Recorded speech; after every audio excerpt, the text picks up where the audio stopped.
Good afternoon, everyone, and thank y'all for tuning in today for our webinar on Your Contract is Signed, Now What? My name is Andy Hemmings, and I have been a real estate broker here in the state of Texas for, gosh, a little over 18 years. I've got a lot of experience with selling lots of houses, mainly residential homes, and I've been privileged to be involved as an instructor and a trainer over the past 8 years or so. I provide these webinars for Texas real estate agents for a couple of reasons. One is I just enjoy sharing these contract tips with you, specifically on how to better understand, how to better negotiate, how to better communicate all the details of these contracts to the Texas residential real estate contracts. So it's something that I enjoy, and I'm just very passionate. I believe very strongly that we need to do excellent work for our buyers and sellers. The other reason I do these is to highlight a software program that I created specifically for Texas real estate agents called Clearly Closing. What I'm going to do today is take some time to go over our topic du jour, your contract is signed, now what? Then I'm going to give a very brief demo of Clearly Closing and how it can help you in regards to the topic that we're covering today, as well as in many other ways. So thank y'all again for joining today. I'm also pleased to be partnered with Champions School of Real Estate, largest real estate school here in the state of Texas and in the country. Many of you are students with Champions, or at least former students with Champions. So I'm very proud to be affiliated with Champions School of Real Estate. If you have any questions, there's a little button you can click, a Q&A button. I ask that you click on that button, type in your question, and we're going to be handling all of your questions at the end of the presentation today. So your contract is signed, now what? From the moment that you have a buyer and a seller that come to an agreement, and you've been showing the buyer houses, or you had the property listed for the seller, you finally got them together, contract is signed, now what happens? Well, what happens is a series of events gets triggered that needs to be taken care of. And the manner in which you as the agent respond to these action items, the efficiency with which you do it, the thoroughness with which you do it, has everything to do with keeping that transaction on track and freeing you up to go do more transactions, sell more homes. So this early period of time, first, second, third, fourth day of the contract period, is really important that you take care of your buyers, take care of your sellers, and getting things off to on the right step. And we're going to start with the very first step, and this is whether or not you're a buyer's agent or a seller's agent. The very first thing that needs to be done is make sure that effective date is entered into the contract. That effective date is on page 8, and that's the date at which all parties have signed, buyer and seller have signed off on the contract, and the last party to have signed has communicated to the other party that you have an accepted contract. Why is this so important? Because that's the date that all of the subsequent time periods within the contract hinges off of. If that is left blank, you're just asking for trouble on down the road. You're asking for ambiguity and confusion and, quite frankly, conflict in your contract if you don't have that date entered. So this is, item number 1, get that effective date entered. And I stress this because I see so many agents that still forget to do this, and it's a really important step. Either the listing agent or the buyer's agent can do it. A lot of people think, well, shouldn't the listing agent do it? Either agent can do it as long as everybody's on the same page, the agent's on the same page, that's the date that needs to go into the contract. Do not rely on the title company to fill in that effective date. They're not a party to the contract. They don't need to be entering it. So that's number 1. Now let's start with the buyer's agent. We got some buyer's agent action items. One of the first things the buyer needs to do is make sure that the option fee and the earnest money gets delivered to the listing agent. Now, this is assuming your contract is going to have an option fee and earnest money. I'd say 90% plus of our residential contracts do. So let's just operate on that assumption, but you got a couple of checks. Make sure they get to the listing agent. The earnest money is actually supposed to be delivered upon execution of the contract. The option fee is supposed to be delivered within 3 days. Let's jump into the contract real quickly here, and actually I'm going to be doing this throughout the presentation, jumping into the contract to give context for what we're talking about. So if you see here, paragraph 5, earnest money, upon execution of this contract, buyer shall deposit earnest money at the title company as the escrow agent. So it's really upon execution of the contract is when it's supposed to be delivered. A lot of times it's maybe not until the next day or or the day or so afterwards, but surely it needs to be done as quickly as possible. Get that earnest money check over to the listing agent to get it deposited and get that taken care of. The option fee, if we look in the termination option paragraph, it says here we have 3 days to deliver that option fee to the seller or the listing agent on behalf of the seller, and or else the buyer does not have an option period. So first thing, get those checks delivered and to protect your buyer so that they're not in default or don't lose their option termination privileges. Next is assist the buyer with ordering their inspections. Now you want to do this as quickly as possible. That buyer needs to get their inspections ordered as quickly as possible because we're going to assume they have maybe a 7 to 10 or so day option period. The sooner you get those inspections ordered, the sooner you can begin to get the results back and negotiate them and stay within that time frame of the option period. So help your buyer get them ordered as quickly as possible. You want to give at least 3 or more recommendations for home inspectors. You want to remind them to order all the inspections that they need. That's if they need a termite inspection, swimming pool inspection. Sometimes they need an inspection on the well or on the septic system. So make sure they get all those inspections ordered. And then you also want to alert the listing agent to the inspection time so the listing agent can let the seller know. This needs to happen on day 1, immediately. Get the buyer to order their inspections. There's a form that's provided to us. If you are a member of the Texas Association of Realtors, there's a nice form to use called Inspector Information. You can actually provide this to your buyer before you ever go under contract. This is a document you can give them ahead of time so they can be ready to go as soon as they do have an executed contract. But this Inspector Information form provides quite a bit of different information. It allows you to attach a list of inspectors, remember, 3 or more. It strongly recommends that they get an inspection.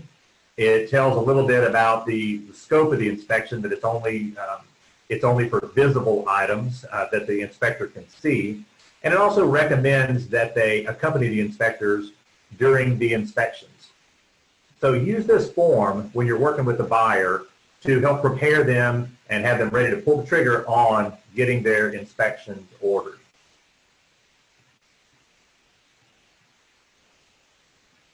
Next is remind the buyer to shop for insurance for the specific property that they are purchasing. This is a step that often gets overlooked, and it can come back and bite you on down the road. Here's the reason why.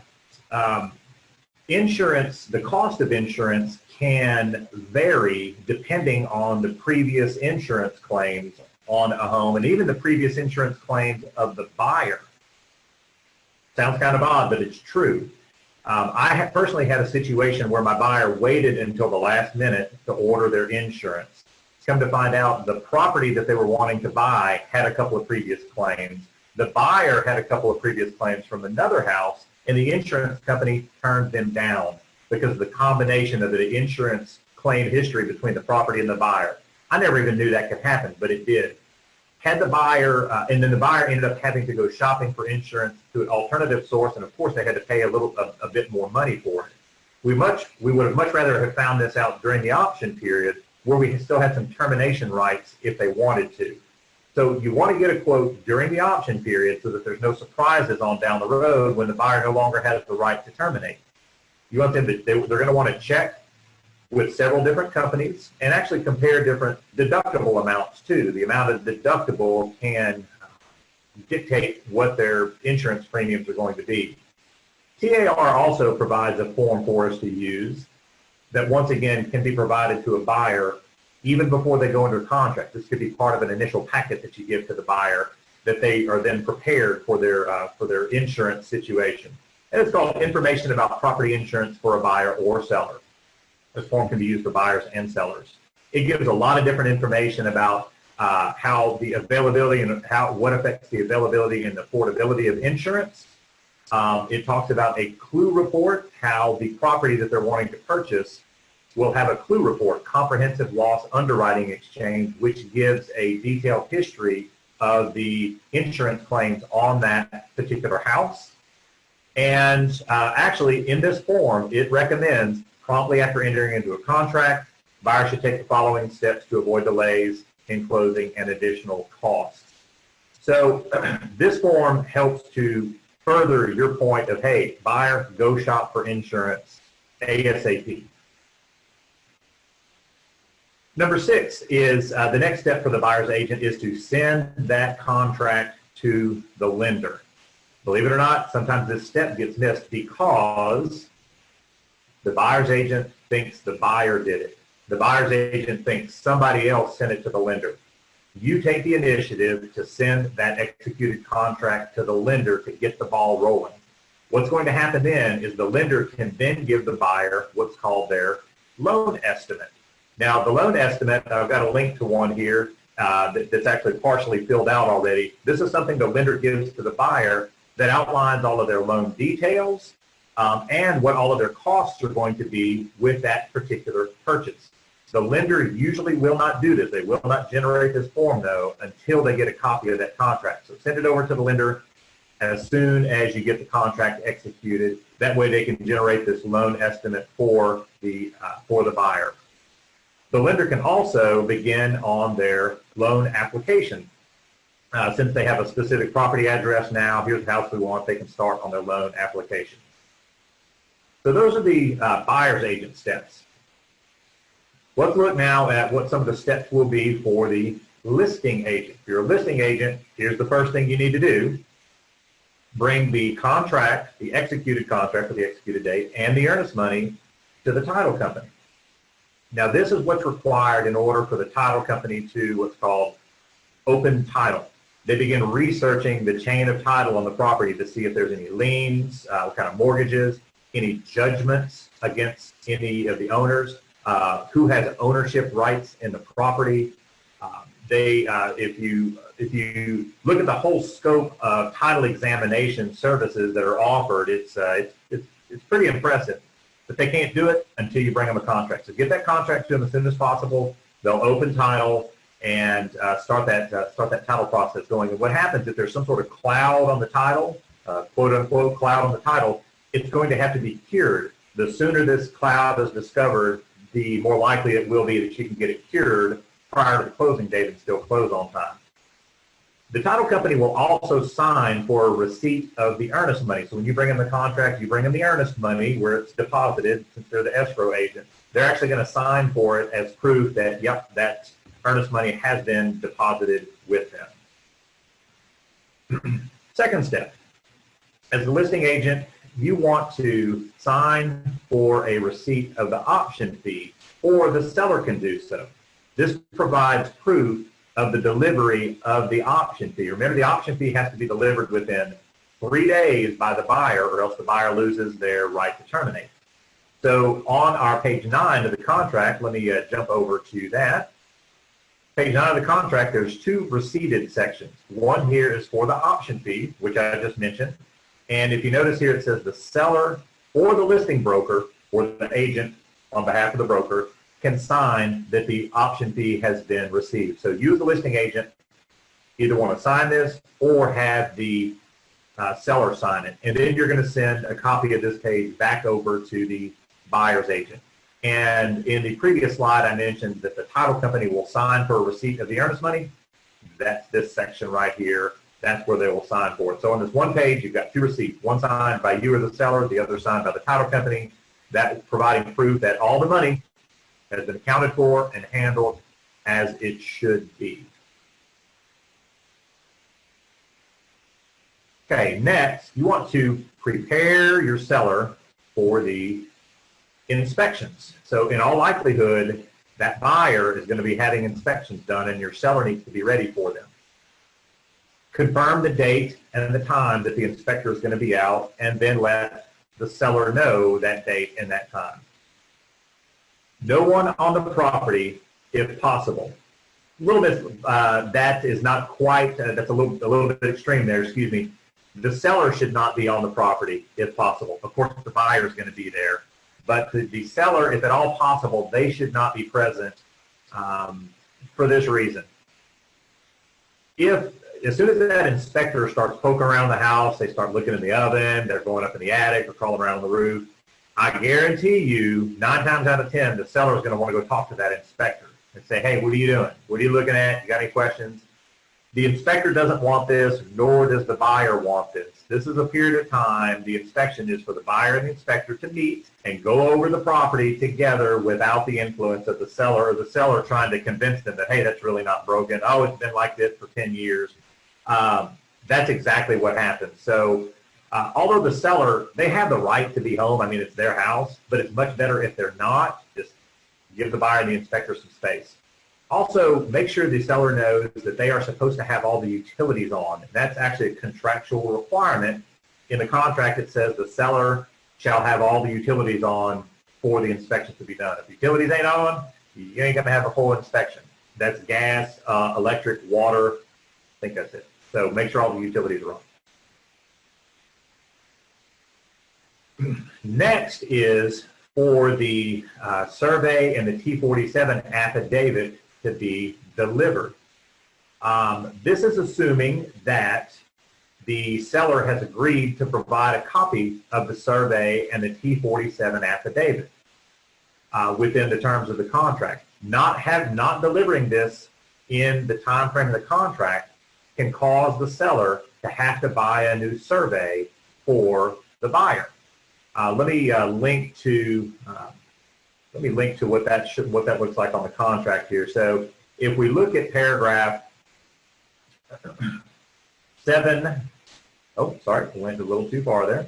If we look here at paragraph 6C, survey, it says within so many days after the effective date, the seller shall furnish to the buyer a copy of the survey and a T-47 affidavit.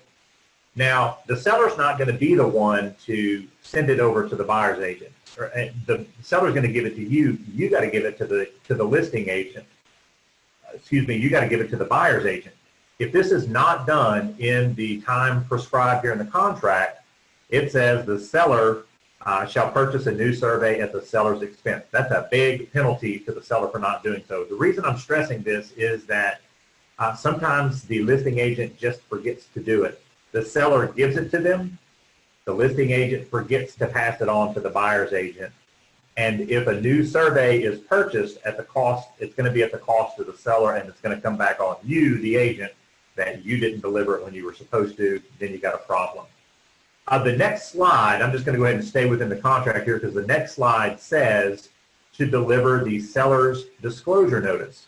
Now, the seller's disclosure notice, most of the time it's delivered at the time the contract is executed or prior to contract execution, but sometimes the seller's disclosure notice is delivered a little bit after. So let's say the contract says the seller is going to deliver the notice within 5 days. Make sure that you keep communicating with the seller to get that disclosure notice to you so you can pass it on to the buyer. So the listing agent, this is your responsibility to stay on top of it. The reason this is so important is that the buyer has additional termination rights within the contract after they get the notice. If you wait 10 days or so to deliver that notice to the buyer still has 7 additional days to terminate the contract and get their earnest money back. So the longer you wait to deliver the notice, that's the further out is the termination rights for the buyer is extended. So make sure as the listing agent, deliver that T-47 affidavit and survey and deliver the disclosure notice according to the terms of the contract as it states. Now on to both agents. You want to review page 9 of the contract to make sure that all the contact info, broker info, license numbers, and the commission is accurate.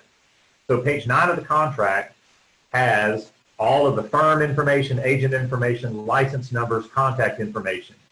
The reason this is important is because TREC wants you to do this. TREC expects this to all be filled out.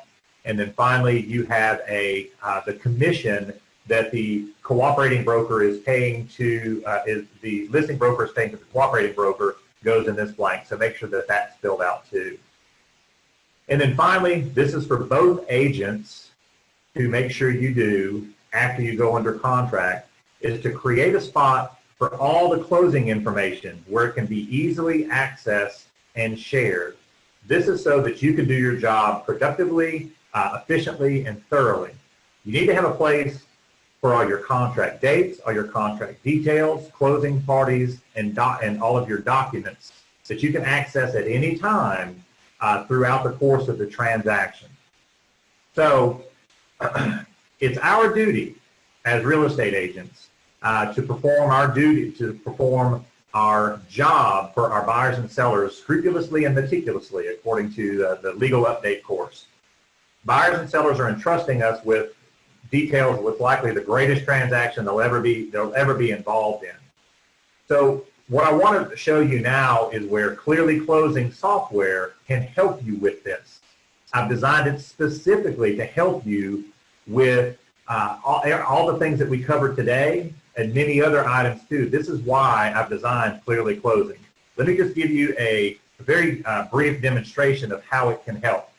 So this is the home page of the Clearly Closing software. It's a cloud-based software solution. It's accessible to you anywhere from your phone, your laptop, your desktop. You can store all of your contacts and, more importantly, all of your contract information within this program.